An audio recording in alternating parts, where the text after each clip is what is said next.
Good evening, space lasers, and welcome to Sci Fi Hi Fi, our show talking to modern content creators about their love of sci fi and generally what they get up to in the world of sci fi. I am Galena Wren from the band Death and Gloria. I am joined this side, woo, woo, woo, by my co host Etienne Hey everyone.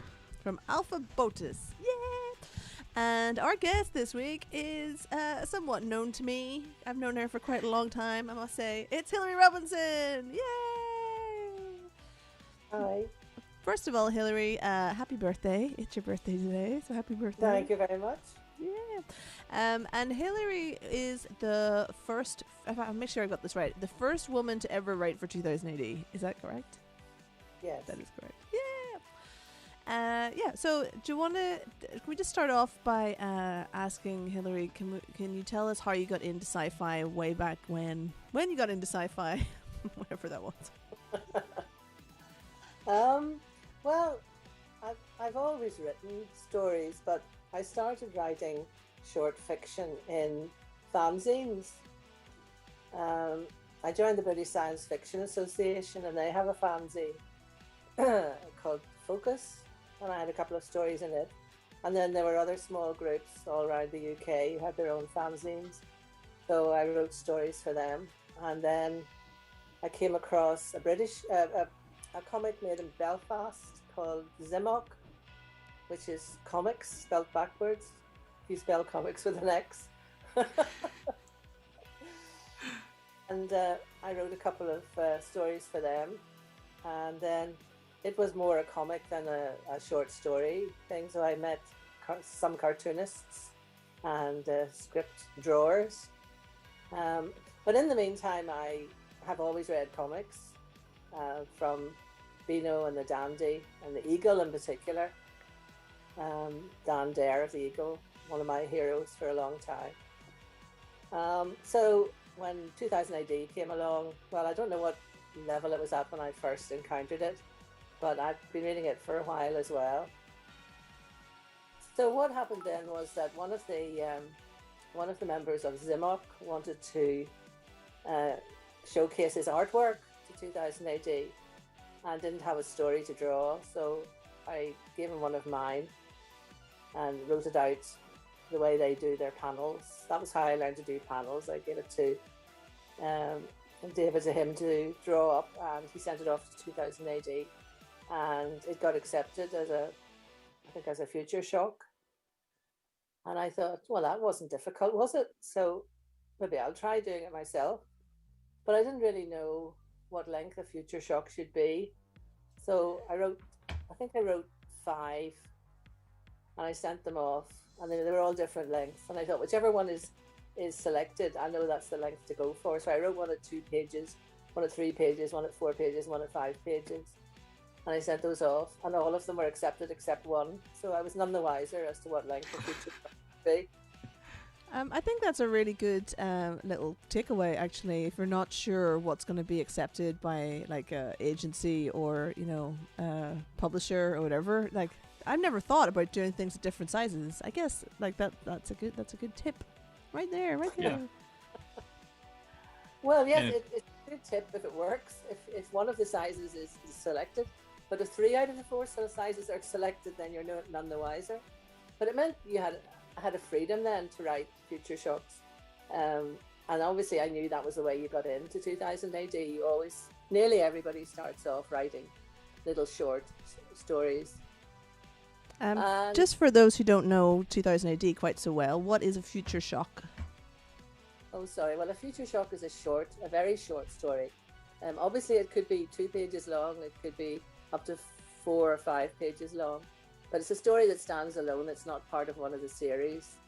And it could have a moral, or it could have a joke, or it could have a twist at the end. But you learn your skill that way. They like you to serve an apprenticeship on future shocks before they offer you a script. So offer you the opportunity to write a script. And the full scripts would be, what, 10, 15, 20 pages long compared to the future shocks? Yeah, well, yes, longer than that because it's a weekly. Okay. So it was generally I wrote 5-page episodes. So you could have 6 episodes or longer. Okay. So it could be 30-page script. But I was just asked, would I like to do one? So I was then put in the position of, what am I going to write about? So I went back through some of the things I'd written before as short stories and wrote up one of them. And I was asked also who I would like to draw it. And I named a few of the well-known artists on 2000 AD, and they were all doing other things at that point. And I was asked, would I look through a portfolio of a new young artist, not long out of college, and see what I thought of his artwork. And it was Nigel Dobbin. So he was given the chance to do a Future Shock with me to see how the two of us got on. And it was fine, worked very well. We struck it off right from the beginning. We got on, Nigel and I, very well indeed. As you'll hear as the story goes on, we remained friends until he died last year. So that's really how I got started into 2000 AD. But I was still continuing to write the short stories in different magazines. I was showing Galena this one earlier. This is the very first one, Imagine magazine. My very first published story is in this one, as opposed to, sort of self-published fanzines.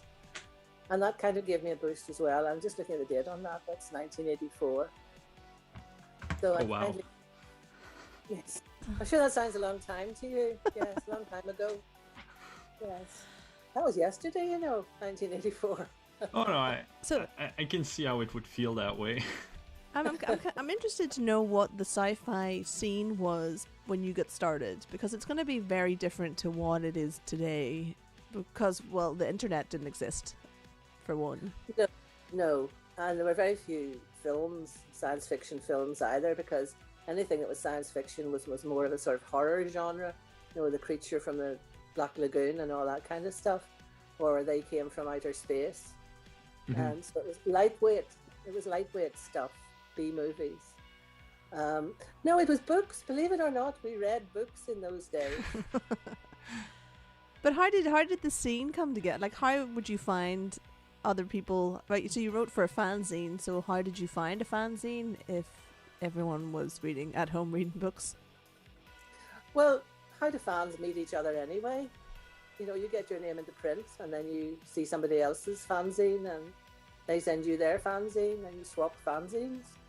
So a similar thing to how metal music did tape tradings, right? They would trade tapes over the post from like different parts of the country and different countries, and that way all of the bands would know one another. So it was kind of the same with trading fanzines, right? You would. Yeah. Although it wasn't as international as that. Okay. Then it was really just, well, from my experience, it was within the UK. But there were quite a lot of small fanzine groups going in those days. So, which were the books that really made an impact on you that you read in your youth that really influenced you as a writer or made you want to be a writer like the writers of these books?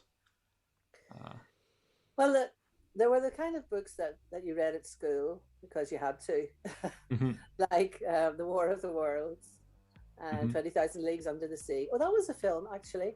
That was one of the first films I ever went to see that was non-factual, Jules Verne. But yes, it was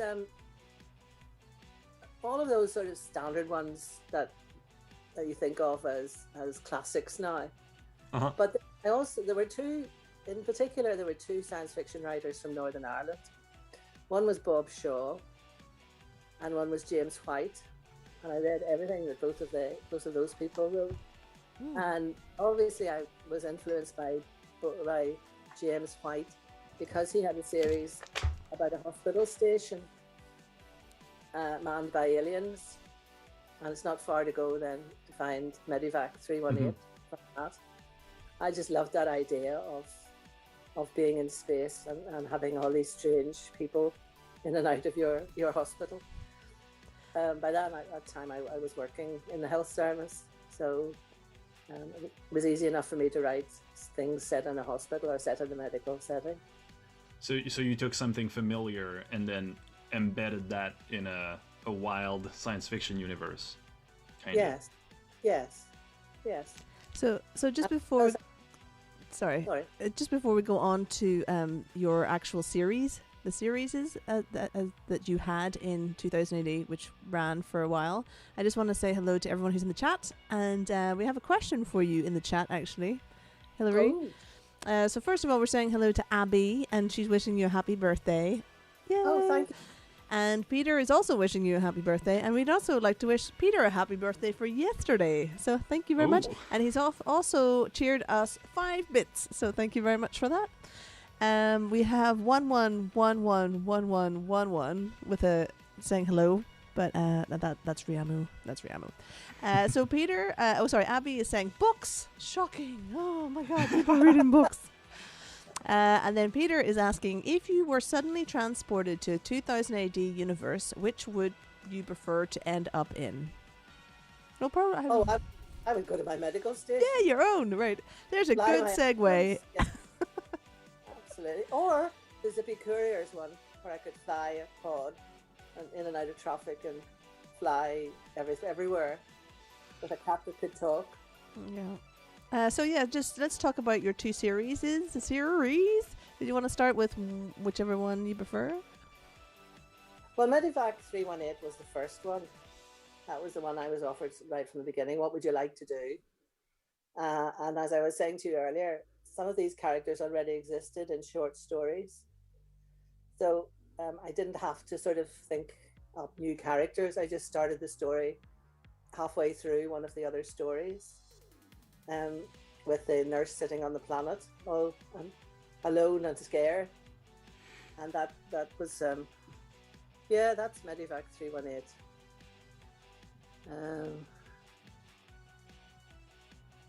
That's Verity. Down at the bottom right hand corner. Well, right hand as I'm looking at it. I think that's Jay, actually, the other female character. There were 2 sets of characters in Medivac. There was the pilots. Gib Wade and Verity McKinnon, and then there were the 2 empaths, and they were really there to try and stop the war, because what I would do now if I was writing that story again is that I would make it impossible to communicate with the Genarids, the insects. When you're faced with a 6-foot tall wasp, you don't really stop to have a conversation with them. Yeah. And I kind of made it that they could communicate for the sake of the story. But actually, if I was writing that again now, I would make that totally impossible, in the same way that we don't talk to wasps now, even though they're not as scary as that.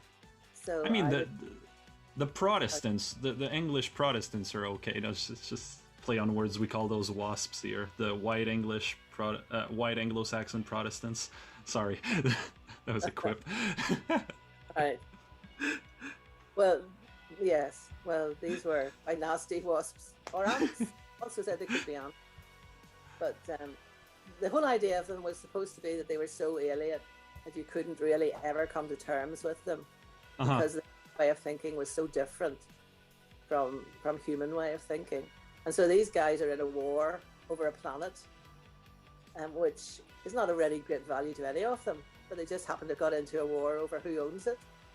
And they decided that the humans decided that there was no intelligent life on the planet, and they started to colonize it. And then all these 6-foot ants appeared and decided they would not have all these colonists on the planet.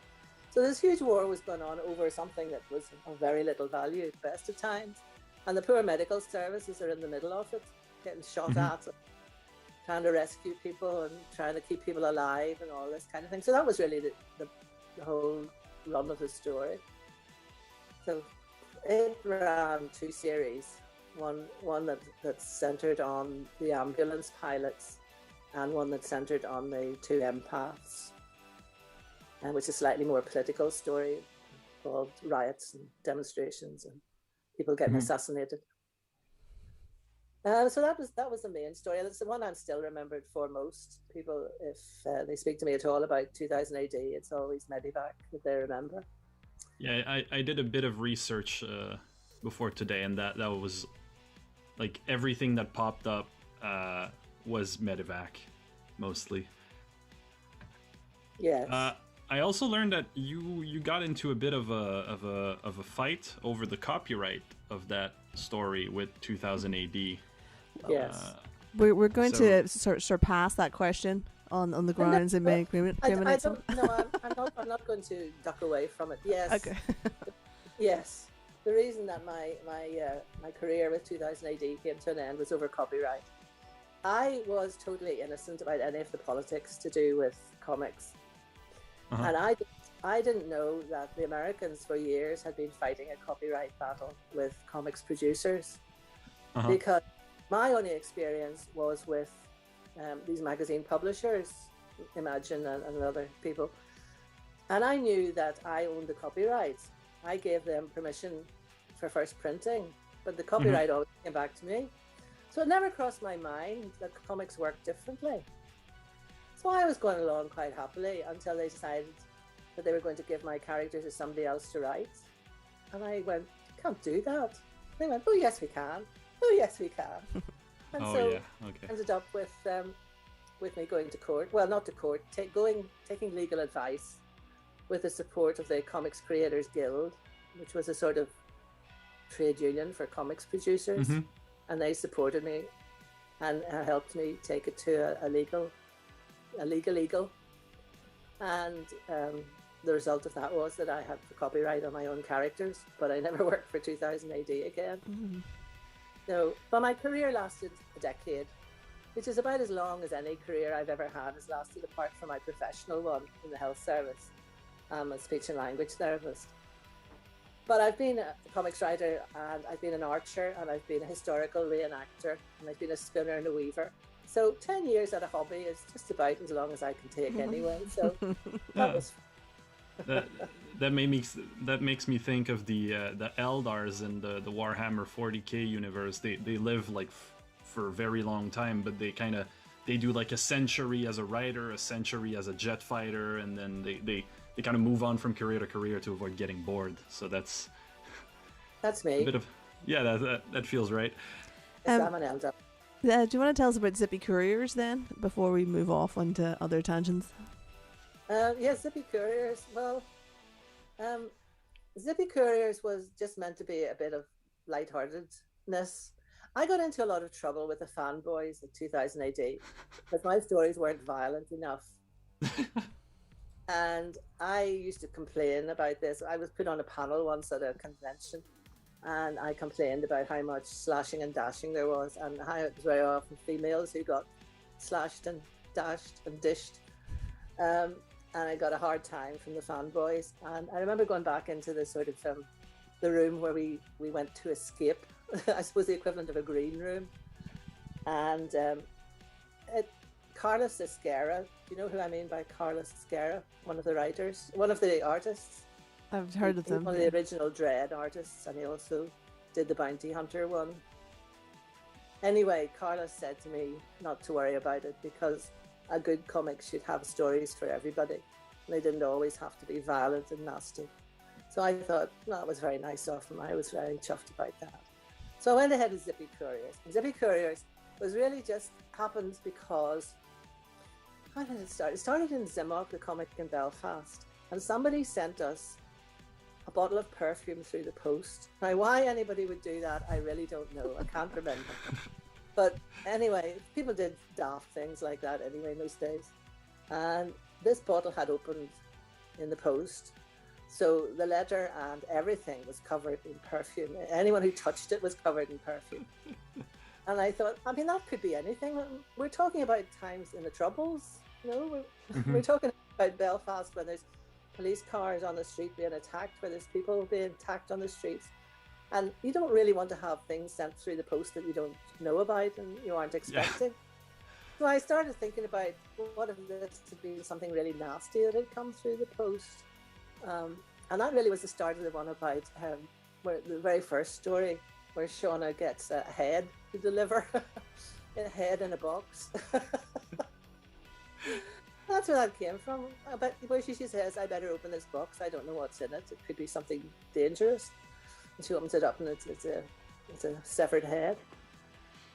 So that's really where Zippy Couriers came from. That was just a thought following on, let's just expand this a wee bit, pull it out a wee bit.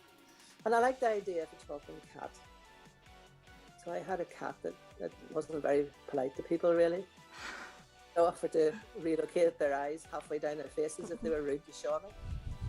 And she had a sister who had a boyfriend who was like, how was it described? Like some hairy endangered species. And somebody said recently that I seemed to have it in for students, but it wasn't that I had it in for students. Students invited us to a con that they had, and Graham Higgins, the artist of Zippy Couriers, was really taken with student life at Queen's University in Belfast. Went and played Dungeons and Dragons with them.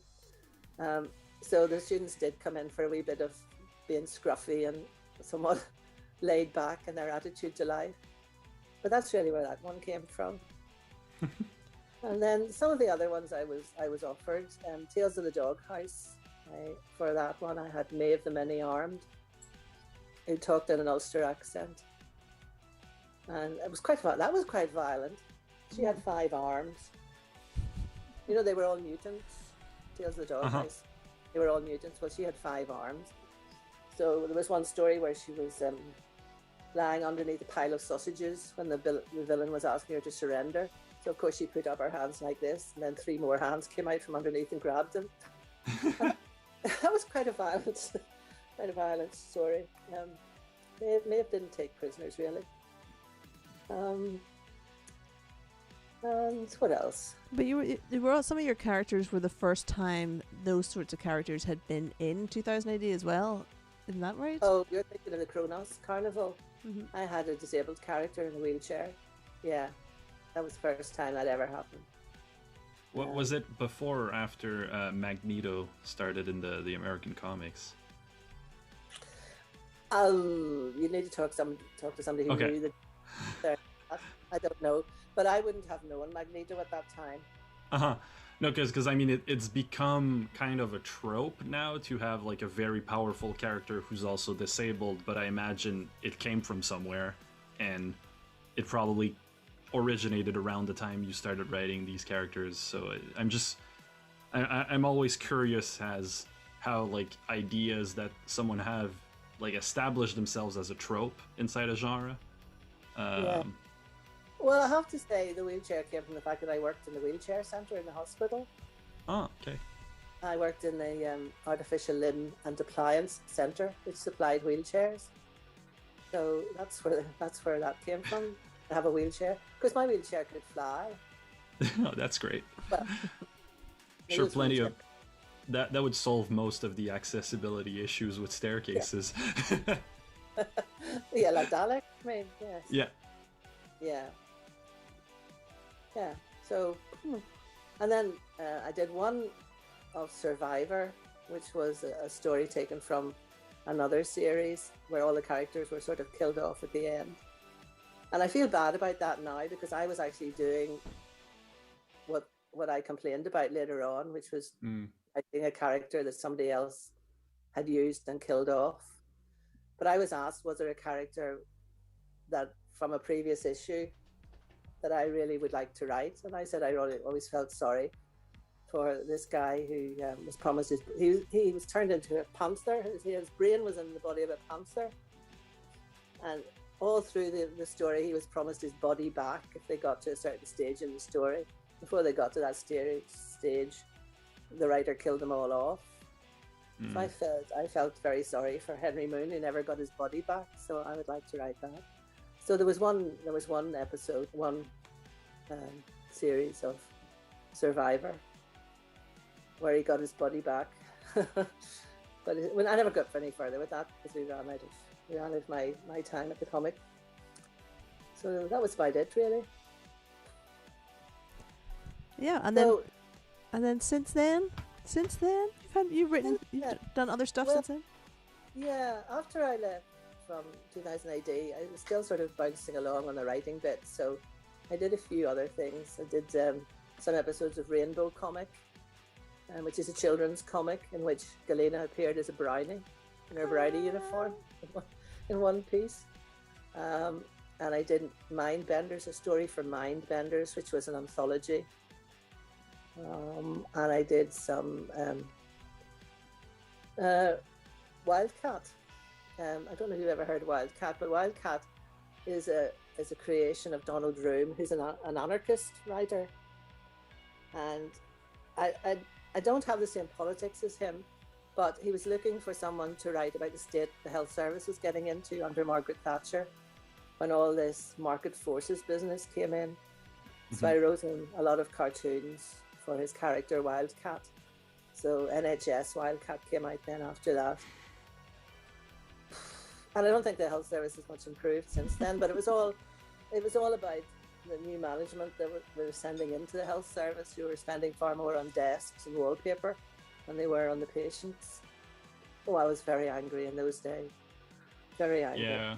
We had the same trajectory here in Canada, where in the 80s we had like a great hospital service and you know the free healthcare program and all that stuff, and it's just they started cutting and oh, it's too expensive, and now we've arrived with the pandemic, and for the past 30 years the news cycle about the healthcare service has been it's underfunded, people are overworked, it's on the brink of collapse. And now the pandemic happened, and suddenly they were national heroes, but still on the brink of collapse. And now exhausted. Like no, it's like they have mandatory overtime where they have to like work 16-hour shifts because there are too many people who are on sick leave because they did too much overtime. So they're like burning the candle by both ends. Yes. It's fun. It's great that you're that you tackle these political issues through comics, because I think there's like a growing, maybe not growing, but there's a faction of comic book fans that are like, keep politics out of my comics, whereas I don't think that's what the writers ever did. No, I think not in anything I've worked on. I mean, 2000 AD was quite political sometimes. It certainly made a lot of fun out of the establishment, and would mock advertising and stuff like that. But certainly Wildcat is very political, and I think I don't see any reason why comics shouldn't be used politically. Why not? Use them for like. Now, speaking of using comics for anything you like, we come on to Miss Rin and her comics. Oh yeah, oh yeah. So she's kind of in the family business now. Well, yes, I have to say it was a surprise to me when she announced that she wanted to have a comic to go with her album. And she came to me and she said, I have these ideas and I want to write a comic, but I don't know how to put ideas into a script. And I said, well, you've come to the right person, haven't you? I'll show you how to do that. And I mentioned Nigel Dobbin before. I kept in touch with Nigel, the artist of Medivac, and every so often over the years we'd been in touch or met up. So I wrote Galena her script based on her songs from the album The Wolf on Board, and then I went and saw Nigel and smiled sweetly at Nigel and leaned on him a little bit attention when he was supposed to be doing something else, and he agreed to do it, and the two of them got on very well, didn't you? Yeah, he was at the album launch. He came down to the album launch and signed some comics for people. It was all very nice. That's great. Yeah. And he was all due to do the second one as well, and then that didn't happen. God rest his soul. Yes, he died very suddenly, so... Oh, that's unfortunate. Yes, very sad indeed. So then Galena decided we can have a second album and a second comic. And I've struggled through the second comic. I have to say, the political issues in her second one were really beyond me. I didn't even know the terminology. The street language was beyond me. I didn't know what an incel was. And all this kind of thing. And I didn't Oh know yeah. Yeah, those like for me it's it's I grew up with the like that whole movement happened through my teens and stuff, so it feels very like, oh, of course that's what they are and such, but the incels are such a weird offshoot. Like the history of that whole movement is so weird and so fraught with like it's a lot of hateful stuff that kind of coalesced into this movement. So it felt weird to like see it, because when I was young it was like we talked about that on like message boards and on Facebook groups, and then it became, in like 3 years it became national news when they started, like the school shooters in the US started affiliating themselves with that whole movement. So yeah, if it was a learning curve for us, I can't imagine how it's been when you've learned all the lingo of the 80s, that that, and all of the political issues of the Troubles and all of that. Then it's a whole new world. Oh, absolutely. I had to have Galena define what the things were before I could even write anything about it. So, have you seen the second comic? Or No, it's not released yet, so no one's seen it. No one's seen it? Well, Abby's seen it. I think Abby and Rick are the only people who have actually seen it.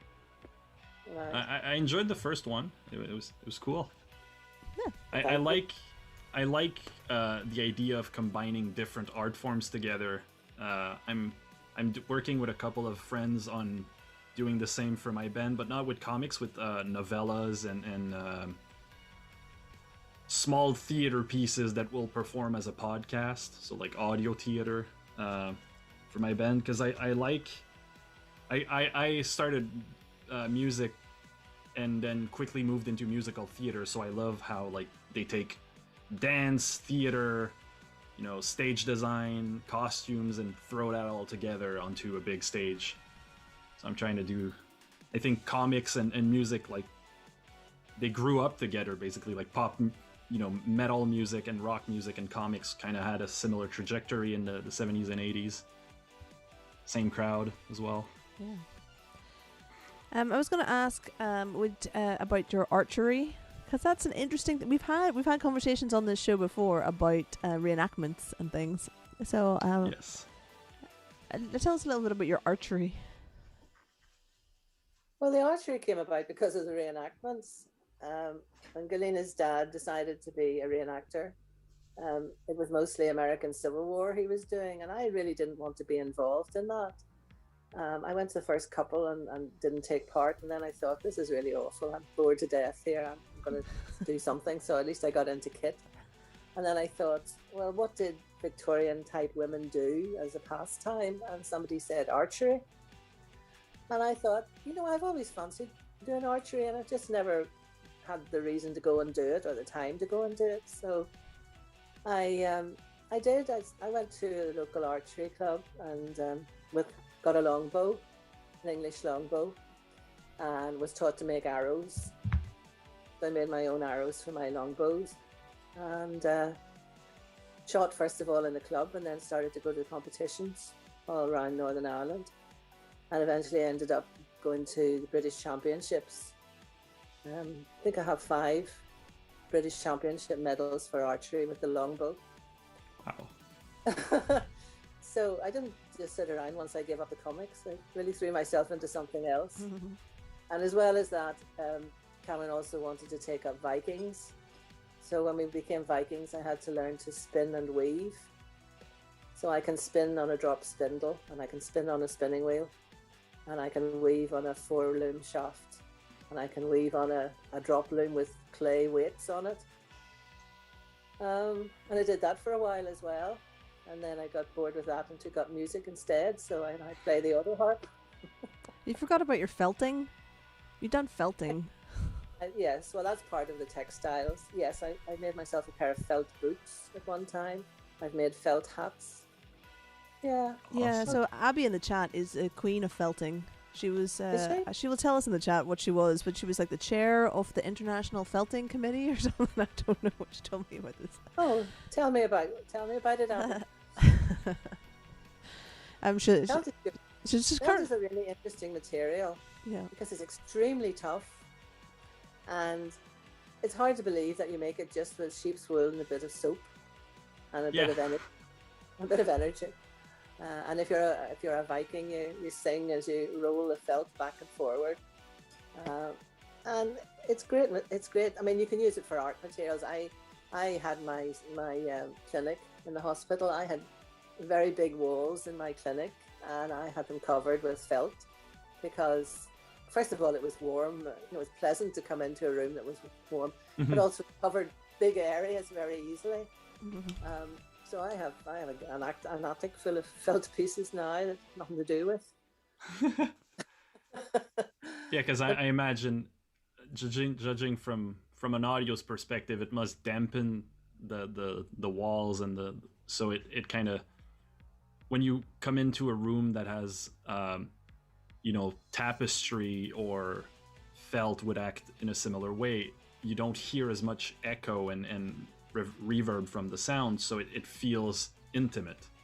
Yes. Whereas if you have like tiled floors, everything bounces back and it feels like a noisy and like aggressive room. You're quite right. I mean, I had a nice room. It was just a square box, really. It was built on the side of the clinic, and I had carpet on the floor, and I had some soft seating. But I did have these huge magnolia walls all the way around. So, yeah, they were covered in sheep and bridges and abstracts and all sorts of things, which gave me somewhere to put them. The problem with all textiles and all paintings, when it comes to that, is you've got nowhere to put them. Yeah. Music is better because you perform it and then it goes out. It either takes a life or it doesn't. But you don't have to keep it in a box in your bedroom. Yeah. That's unless you sell CDs and then you have boxes full of records. That's true. That's true. But form actual creation of the music is very positive, and you throw it out to the world. As a painting or a textile, what do you do with it when you leave the clinic? What do you do if you want to change what's on your wall? You roll it up, you put it under the stairs or under the bed. Yeah. And I've got paintings under the bed because that's another thing I did. I now am a leader in a couple of art groups with the U3A. Do you know what that is, the U3A? No idea. Oh, it stands for the University of the Third Age, and it's basically a self-help group for older people. Oh, cool. Right, so the idea is that you join it and you share whatever skills you've developed in life with other people. Oh. They share theirs with you. So there's lots and lots of classes that you can go to. You can go to history, you can go to philosophy, you can go to music, go to dancing, you can go to bowling, you can go to Pilates, all sorts of things. And the one I belong to has 3 art groups. It's very big, U3A. And I lead 2 of them. And that has really taken up a lot of my time up until coronavirus. I was going out twice a week to art groups. But art is another thing. What do you do with your painting when you've done it? If it isn't a masterpiece, you're not going to put it on the wall. You can tear it up. It's just awful to tear it up when you put so much effort into doing it. So you end up stacking that under the stairs or under the bed as well. So a lot of the things that I've done, I've ended up with detritus. I don't know what to do with this stuff anymore. The only thing that has helped me is music. Making the music, except I end up with sheets and sheets of words and lyrics and things. But my mom wanted to be an artist when she was younger, but she couldn't stomach like the financial anxiety of being an artist, so she became a civil servant instead. But now that she's retired, she's been doing pottery and collages and all that stuff. So she gives them away to anybody who will take them, because pottery is you can't stack it under the stairs or in the attic because it's fragile. But when I was growing up in the house, we had paintings on every wall that could hang, like that could have them, because my mom had a lot of friends who were artists who had given her paintings and self-portraits, and so her house felt kind of like a museum.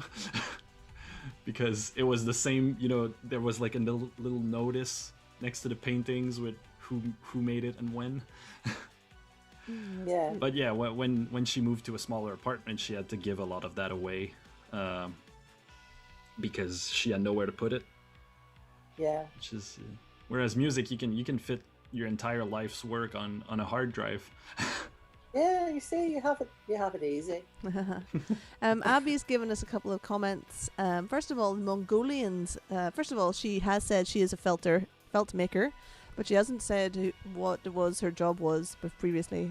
So yeah, she has said Mongolians sing as well when they felt, and that's when that's when they're making their yurts. Oh, There you go. well, yes, I can see. I mean, it's kind of it's a repetitive thing you're doing when you're rolling felt. Mm-hmm. So I can see perfectly well why any nation who made a lot of felt would sing. Yeah. Yeah, and work songs are like we listen to music when we work, and before people could listen to music, they would make the music, because it's really an easy way to make something boring enjoyable.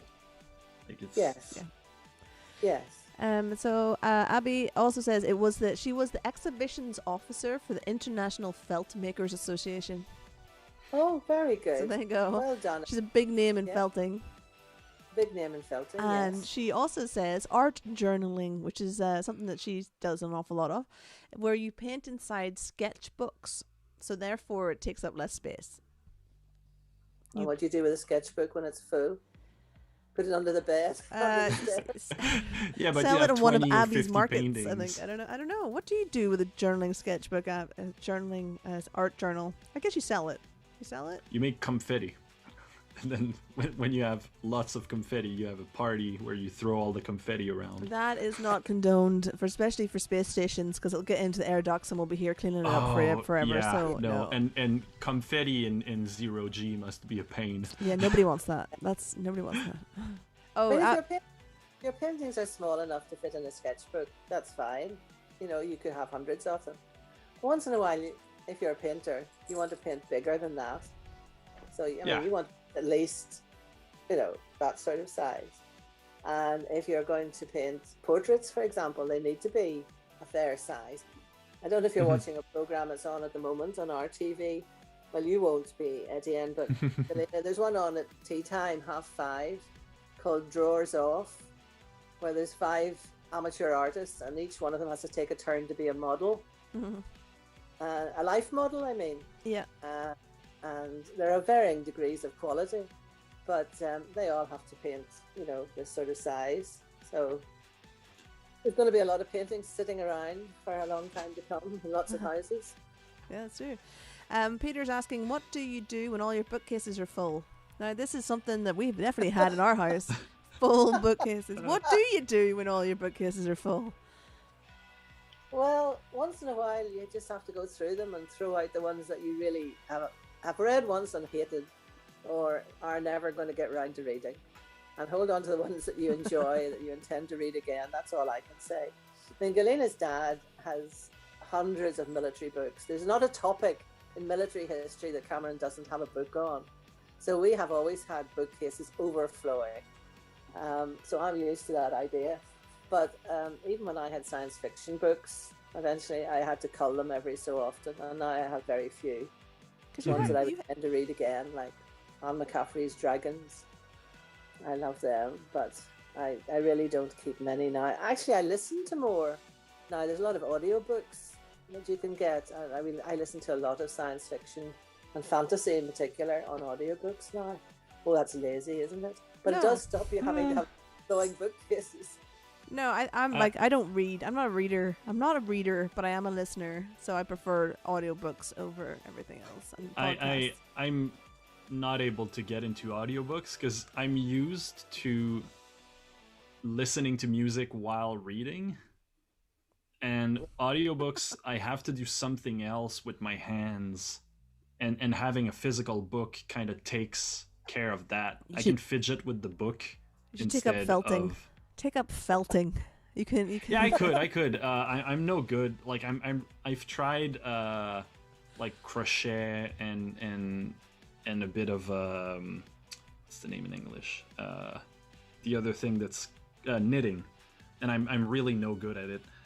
But yeah, usually if I have to listen to like a podcast, I'll do the dishes, or I will practice scales on my guitar, because that's brain dead and I can just do that for hours. Peter is saying that his wife and he have multiple copies of the same books because books are too hard to get rid of. Are too pretty to get rid of. Yeah. Yeah, you have to be hard. You really have to be. Oh, they're hard. too pretty to get. Yeah, I trade books with people instead of buying new ones. So I have quite a few roommates in a big apartment, and so my roommates and I right now, with the libraries being closed due to COVID still, we just trade each other's books so we can read the other's collection, and that has given us a bit of a respite. But I used to read like 3 books a week, so I would take them at the library because I couldn't afford to buy all of them.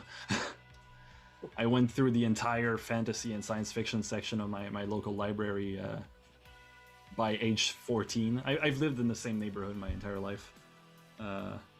So I did the local library, and now I'm doing the National Library, which is like a huge library they have downtown here in Montreal. I think they have like 100,000 books on the shelves. So I'm not gonna get through all of that. Well, not just yet. Abby is saying that felting is different to crochet and knitting because you can switch off, and she says that she's rubbish at both of these things, but felting in 0G would be difficult. Yeah. It would, because you need to rub, you need the friction. She's quite right. Yeah. You need friction to make felt. So you could knit in space, or You could crochet in knit, yeah. space. in space, could no one knit can hear you. both. Cha cha cha. Yeah. So what kind of new sci-fi have you been watching or into at the moment? If you're, what are the latest things that you have been listening to? If you're listening to audiobooks more or whatever. Yeah. I've just been listening to a series called The Iron Druid by a guy called Kevin Hearn. He's an American. And the main character, Atticus, is a 2,000-year-old druid, but he looks like a 21-year-old high school kid. And he has an Irish wolfhound that can talk. And the wolfhound is by far the best character in the books. In fact, the third book, which doesn't feature the dog at all, isn't as good as the first 2 that do. And the dog is really well written I think from a dog's point of view, because we have a dog. And it's very fixated on food. I mean, it'll do anything for food. And it's the same with my dog here. He's trainable by food and nothing else, really. And the dog has no real sense of time.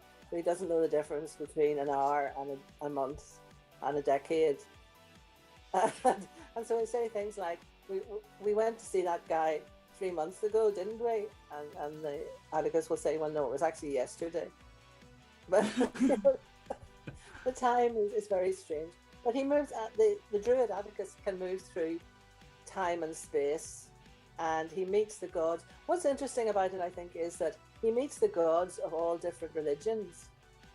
And he says, all gods are real, but you only know the ones in your own culture. So he has conversations with Jesus and with Thor and with some Japanese thunder god, and they're all real. They're all real. It's up to you whether you want to believe in them or worship them or not, but they're all real. So I find that quite an interesting idea, where most people are pushing the idea that there's no God, religions are all false. He's saying, well, actually, it's part of everybody's culture to have religion. So why isn't everybody's God real? I like that idea. It reminds me of a series I read recently by Jacqueline Carey. She's an American fantasy author, and she did a urban fantasy series called Agent of Hell, but Hell, the northern goddess, not Hell, Hellfire and stuff. And it's basically, she lives in like a small town in the US that harbors it's like one of the last refuge for Fae folks in America, and because the goddess Hel moved from Norway to there during I think it was Second World War or something, and now she lives in the underground, and she's transplanted Yggdrasil under this small town in America. And it's a very like the protagonist, she's like a 25-year-old self-employed private investigator or something, or she works for the tourism bureau, I'm not sure. And it's very funny because like all of these gods are real in that universe, but they just all live in different places, and those who are not worshipped have like a very small area of power, whereas like we don't see like the gods of Christianity or Islam or whatever in the book, but it's understood that they exist and they're very powerful because a lot of people believe in them. But it's kind of a fun take, having like gods immigrating from other countries. The author, Abby asked what's the author's name, but I'm not sure if she's talking to me or to you. So it's a question for Hilary. Who was the author of the Druid story you were listening to? Kevin Hearne, Hearne. Kevin Hearne. Kevin Hearne. Right. Amazing. The series called The Iron Druid. Oh, cool. Yeah, Druid Chronicles. Have you been watching any modern sci-fi at all? Very little, actually. What's current at the moment that I might have been watching? I think we talked about The Expanse was maybe something you did want to watch, or perhaps it might end up being a little bit too... It's not that violent, to be fair. I haven't The Expanse, no. No, that one's pretty good. But Lower Decks has come on to... I want to say it's on Amazon Prime, or I think it's on Amazon Prime, and it is in an animated version of Next Generation Star Trek, about the people who live... Sorry? Sorry, I said I've heard of that, but I haven't seen it. Yeah, that's quite fun, actually. It's quite fun. It tells the story of all the folks who are not on the command deck and the kind of shenanigans they get away with and try and get away with, because everyone else is living this paradise, human paradise, but you don't ever see the stories of the folks who are making the ship run, and they sleep in a corridor. They've all got bunks, but it's just in a big corridor, and they have to fight with the other folks about their shift patterns and all that kind of stuff, and they're always trying to get out of trouble or into trouble, and trying to get promotion and things like that. But it's done as an animation, so it's a lot of fun. So it's in the same time frame as Next Generation, maybe like at the end of where Next Generation ends, but the Enterprise gets talked about quite a lot. A lot of the stories get talked about. Somebody's wants to keep a tribble, and they're not allowed, and all that kind of stuff. So you might enjoy that. That would be quite fun. That's yeah, quite I fun. like that. And there's some from a few years back that I watch every time they come round, and one of them would be Babylon 5. I think that there's a lot in that. I mean, you can watch it through the whole series 3 or 4 times, and each time you'll see something that you didn't notice the first time, and there's some quite subtle politics in it. I mean, there's politics that hit you in the face, obviously, but there's also like the way the reporters behave, I think is very insightful when you see how they twist a story very slowly over the time period, and they clip out little bits here and there and make you sound as if you're saying something totally different. And I thought the characters in that were really, really enjoyable. Yeah, I like Babylon 5 as well because I thought it was the first time I'd seen a sci-fi where humans were still humans. Like, you believe that they're still against each other. They can't be trusted. And when they've got a garden, they grow illegal coffee, and others, which is exactly what they would do. Yeah. Yeah, it's a fairly common pitfall, I think, when writing fantasy or sci-fi, to just assume like in Star Trek, what would be an amazing world that I would want to live in, and then not think about how you would make humans go along with that world. Because if it depends on everybody being the best version of themselves, it's not gonna happen. Yeah. I enjoyed the 100 quite a bit in that vein. That show starts as a very teen. It starts as a teenage thing where they're all dropped off on Earth. It's in a future and Earth was kind of unfit for life due to radiation, and people survived in a space station. And now they kind of drop the young delinquents down on Earth because it appears that it is safe, but they don't know, so they risk the Expendables. But it goes on from there, and they travel through time and space and other solar systems, and it gets very, very wacky by the end. But the show is mostly about what humans will do to survive and how they deal with those atrocities later. How do you make a very hard decision to sacrifice the population of a small village to save the population of a large city, and then live with yourself afterwards, or whatnot. So it was quite fun. I've enjoyed Arrival a lot as well. Arrival's a great film, yeah. I gave up watching Battlestar Galactica because it became unpleasant, and the heroes were just acting exactly like the villains. I mean, I watched an episode where Starbuck waterboarded somebody, and I thought, am I supposed to be watching the heroes here? Yeah, I think that was a commentary on U.S. war propaganda, but yeah, it's like that clip from... Oh, sorry, go ahead. No, I was just going to say, it just got darker and darker, and it stopped being about, we must flee to our native home and overcome all these difficulties, and became more like, we must wipe everybody out, and we're entitled to use whatever means we like. Now, you're talking about, do you sacrifice a village for a time? Yeah. You sacrifice a whole freighter in order to let the fighters get away. It's not values that I particularly like, so I gave up watching it. And I feel cowardly because I did, but I don't see why I wanted to waste my time watching people be horrible to each other. You're allowed to ditch out of a show if you're not into it. I mean, that's perfectly acceptable. Yeah. I've done that with Sons of Anarchy. I just couldn't... At season 4, I just could not handle... I know you haven't seen it because there's no way, Hilary, you'll have watched Sons of Anarchy. It's just not for you at all. But they went from just being violent, which is over the top anyway, which I could handle, to being psychotically playing mental games about how they were killing people and making people watch other people die and all this here stuff. And I just I'm done. I can't handle it. I just cannot handle it anymore. It's I was the same with Shameless.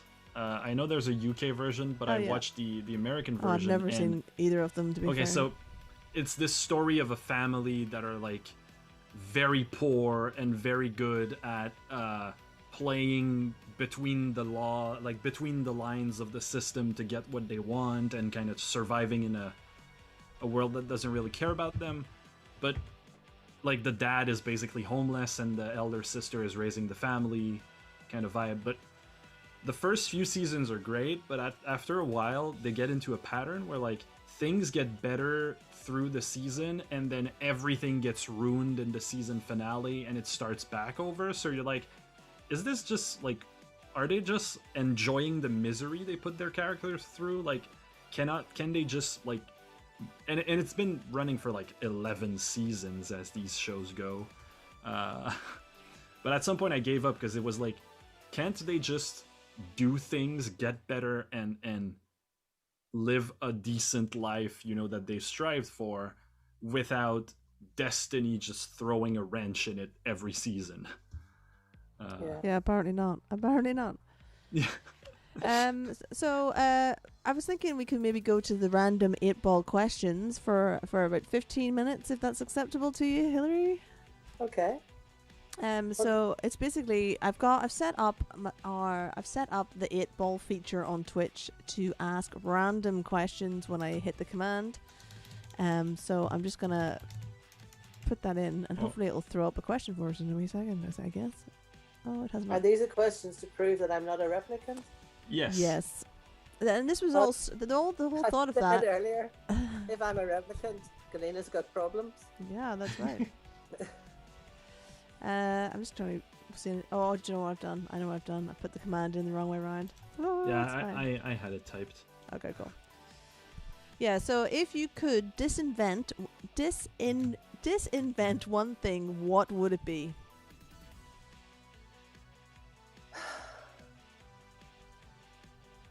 Cars with very light engines. That's pretty much gone. Like, if we get electric cars, they have no sound on their engine. Ah, well, you see, now that's not good either. Cars with no sound are extremely dangerous for blind people. Oh yeah, no, they put artificial sound in the electric cars now because of that. Yeah, I like certainly know someone who complained very loudly because she almost got run over twice by cars that were completely silent. But the reason I'm complaining about very loud cars is I live on a dual carriageway, and I like to sit in my garden once in a while, and the noise of vehicles going past has made it so it's almost impossible to sit out there on a nice summer afternoon. It's just so noisy. So I would be in favour of more electric cars and get rid of all the noisy ones. Yeah, I agree with that. I live on a busy street, and we don't really sit on our front porch because, it's trucks every day, just idling in traffic with their noisy engine. Yeah. Okay, we get that one. Yes. So that question is there every week, even though it's random. Would you rather look like a potato or feel like a potato?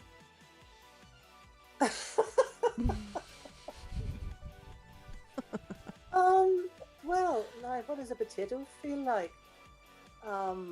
Is a potato hard and cold when it comes out of the ground? Or is a potato warm and soft after it's been boiled? Or is a potato jazzed up if it's been fried as a chip? Could you redefine the question a little bit? I mean, I'm assuming it's feel what a potato feels. Like, if a potato was conscious, how would it feel? Again, it would depend whether it was being eaten at the time. Well, let's say it is blissfully ignorant of its destiny to be food. Well, it might see that being eaten is its destiny, though. True. Like grass is to be stood on. I feel fulfilled. I'll be a potato because my destiny in life is to be fulfilled by giving sustenance to someone else. So I'll feel like a potato. Okay, good. That's good. Let's have another one. Oh, Abby's agreeing with you. She's saying all cars should get rid. Just get rid of them all. Every single one of them. Why not? Yeah. Well, yeah. I have to say the cars for my generation represented freedom, the ability to go places. If you think back to my mother, your grandmother, Galena, she could only go places that my daddy took her because she couldn't drive. But I've been driving from the age that I was allowed to get a license. And for me, that has meant if I want to go somewhere, I can go. So I would say a car has been a huge boon, particularly to women, over the years. It's just the noise that bothers me. And of course, the exhaust fumes are really awful as well. So, yes, sorry. Yes, Abby. No, that's cool because a lot of us don't remember. I mean, because we weren't really there. We weren't. Well, first of all, Etienne definitely wasn't there. No, I I wasn't. wasn't there probably either. But you know how things were before things were now. That's a really good title right there. How things we must remember how things were before things were now. Yes. Well, when I was a child, we didn't have a car, and I can remember our first car because we were on holiday in Malyle, a seaside village, and we walked down the street, and your grandfather said, "Isn't that a nice car?" And we went, "Yes, that's a nice car." And he said, "Well, it's ours." And that sticks in your mind when you're a child. Yeah. And that was the first car, a black Ford. Ford Austin, I think. But, sorry, what was I going to say? I've always had a car, and I would not part with my car. I mean, I will part with my car when I can no longer drive, or when I think I'm a menace to society on the road. But otherwise, you would have to prize it from my cold, dead hands. Now, we were talking about how cars meant a lot of freedom to folks back in the day. Yeah. Back in the day, I guess, especially without the need of the internet and the readiness of information. So to know when because I know when the bus is coming. Not that I get buses anymore, but you know. Yeah. I know when a bus is coming. I can just look at it on my phone, and then I'm like, I'll just go and stand on the bus. But you know, there was like getting night buses back from clubs in London. You'd be sitting around for hours waiting for a night bus to turn up on the pretend maybe it would, maybe it wouldn't, kind of affair. Yeah. So the thing that baffles me is that I live in Montreal has the best transit system in North America. Year after year, we're always in the top 3, and I look at it, I'm like, this is the 3rd best system in North America. Oh boy. The rest of North America has a problem. Because like our system is okay, but like some, you know, the bus line that I used to take to go to college was filled at 170% of its capacity, so it would be a bus on every street corner full of people, and they couldn't put more buses because the road was too small. Anyway, but for me, cars, like I always took very long car rides with my parents to go to the country, like, and for vacations and stuff, and we'd go every summer. So that part of cars I enjoy, but I also spent way too many hours stuck in traffic with my parents in the big city to. So I guess the ideal would have to be for public transit to be so good that it would give the same freedom car ownership did earlier. Well, you would never have, certainly in a rural area, you would never have. Oh no, that yeah, no, rural areas will always have to have like individualized transport. But in the cities, I think cars are more of a nuisance than a good thing, especially with all the traffic that we get. the problem is, like, I think majority of folks would agree that public transport is the best option. But when it comes to how I, as an individual, are moving around, I will choose whatever I want, and ultimately driving a car is just better. But of course, you know, as a collective, it would be better if everyone got public transport. But and also, like, after a pandemic, I can't imagine more people are going to want to drive to everywhere and not get public transport. I think that's what we've seen here. Although, like, I took the subway a few times, and the safety like, you kind of feel safe in a subway with everybody wearing masks. You know, it feels good. But I think what's been weird here is that our system before the pandemic was like on the verge of collapse because it was really too busy. Like, too many people were taking it. But then we looked back, and more people took public transit in 1920 than they do now, because we had tramways everywhere in the 1920s, and nobody had cars. Didn't have cars, yeah. And then it took us a century and a doubling of the size of the city in terms of population to go back to the same amount of people taking the transit every day, which is wild. To me, it's. Well, we have another random question from the floor. Well, a random question. would you rather be able to copy and paste in real life or undo in real life? Now, there's an editor's question. If ever there was an editor's question, that's it right there. Well, I suppose I would like to undo.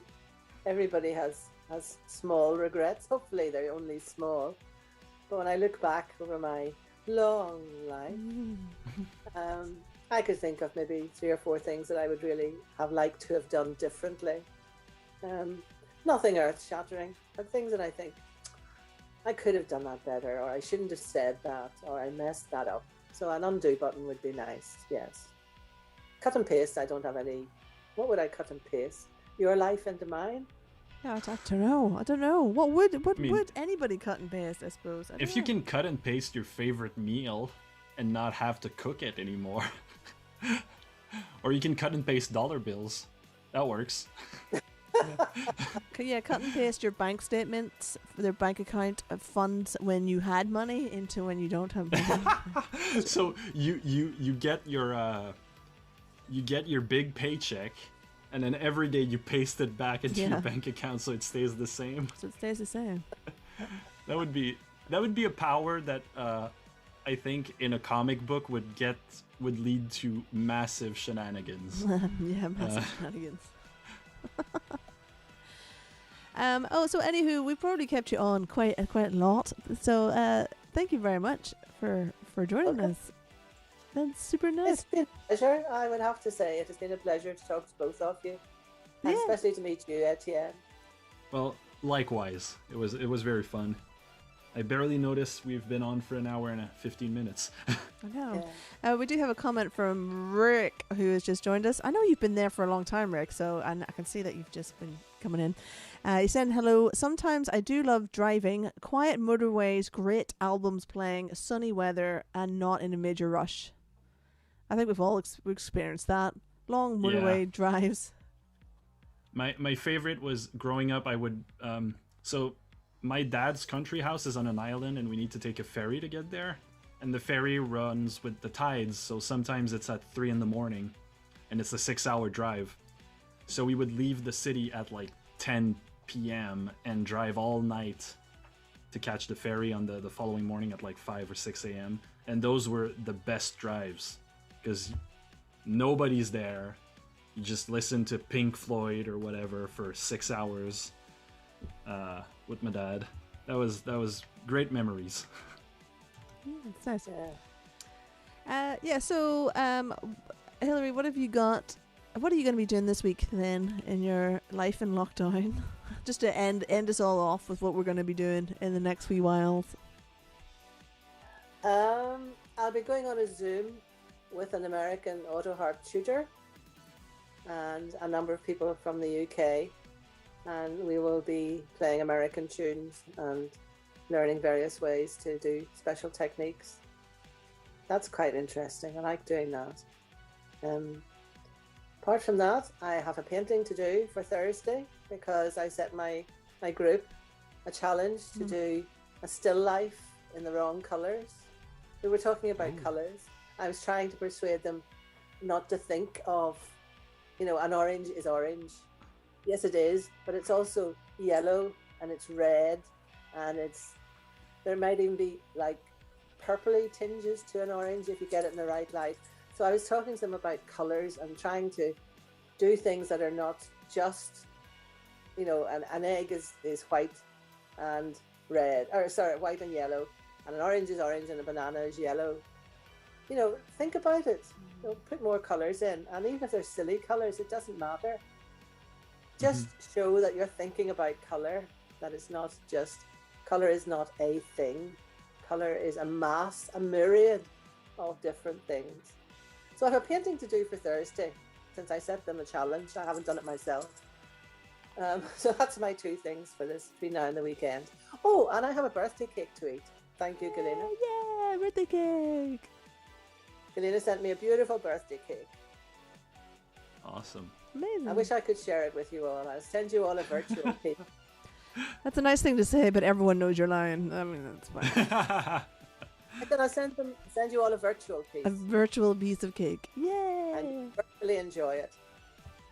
Amazing. So Etienne, what are you up to this week?